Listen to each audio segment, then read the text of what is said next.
एक समय की बात है। एक बहुत बड़े शहर में दीनदयाल नाम का एक धनी व्यापारी रहता था। उसके पास आलीशान बंगला, गाड़ियां और बेशुमार दौलत थी। लेकिन उसका दिल बहुत छोटा था। वो स्वभाव से अत्यंत कंजूस और घमंडी था।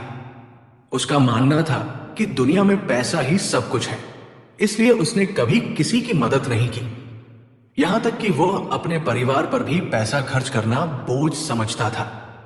अकेलेपन का अंधेरा। जैसे जैसे समय बीता, दीनदयाल की कड़वाहट की वजह से उसके दोस्त और रिश्तेदार उससे दूर हो गए। यहां तक कि उसके बच्चे भी उसे छोड़कर दूसरे शहर चले गए। एक दिन दीनदयाल बहुत बीमार पड़ गया। उसके बड़े से घर में उसकी सेवा करने वाला कोई नहीं था। उसे एहसास हुआ कि अलमारियों में भरी दौलत उसका दर्द कम नहीं कर सकती। एक दिन उसका एक पड़ोसी, जो बहुत ही शांत और नेक इंसान था, उससे मिलने आया। दीनदयाल की हालत देखकर उसने कहा, दीनदयाल जी, आपकी बीमारी की दवा हकीम के पास नहीं, बल्कि दूसरों की दुआओं में है। कल सुबह से आप अपने आंगन में पक्षियों को दाना डालना शुरू कीजिए। दीनदयाल को पहले तो यह बेकार की बात लगी, लेकिन अकेलेपन से तंग आकर उसने इसे आजमाने का सोचा। अगली सुबह दीनदयाल ने कांपते हाथों से पक्षियों के लिए दाना बिखेरा।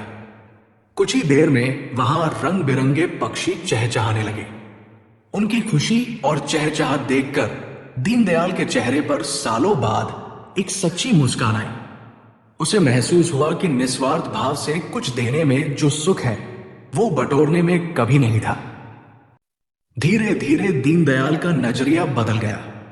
उसने गरीबों के लिए मुफ्त भोजन का प्रबंध किया और बीमारों की मदद शुरू की। उसने अपने परिवार से भी माफी मांगी और उन्हें वापस बुला लिया। जो घर पहले श्मशान जैसा शांत रहता था, अब वहां खुशियों की गूंज थी। दीनदयाल अब बीमार नहीं रहता था, क्योंकि उसने जान लिया था कि खुशी बांटने से ही बढ़ती है।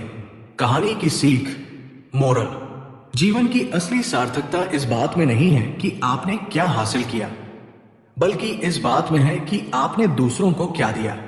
खुशियां बांटिए, तो ही आप खुद खुश रह पाएंगे।